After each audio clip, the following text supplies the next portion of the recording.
Le premier sexe par Éric Zemmour. Zemmour, que l'on ne présente plus, n'est pas l'incarnation de la virilité. S'il était provoqué en duel et qu'il avait le choix des armes, il opterait sûrement pour un duel au Scrabble.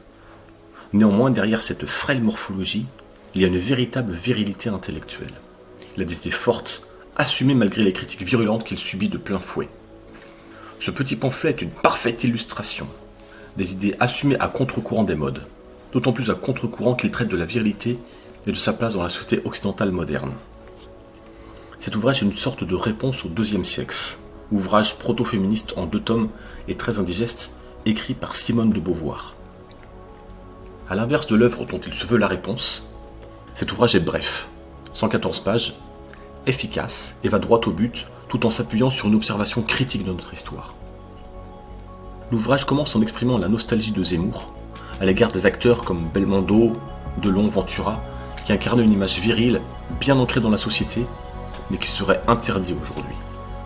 De même, les politiciens antérieurs au XXIe siècle incarnaient la virilité, car le pouvoir est l'une des principales caractéristiques de la virilité. Aujourd'hui, les politiciens ne sont plus dans la tentative de convaincre par leurs idées, mais dans une démarche de séduction. Ils cherchent à se montrer en couple. En voilà un comportement typiquement féminin.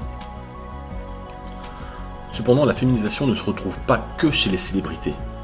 Elle est un phénomène social global qui concerne la population en général. En témoigne notamment le développement de la cosmétique masculine. L'idée novatrice de l'époque moderne consiste à casser la chaîne multimillénaire père-fils. L'objectif est de rompre avec le patriarcat. Quitte à verser dans les extrêmes, la séduction devient une agression, les pulsions sexuelles deviennent une maladie mentale.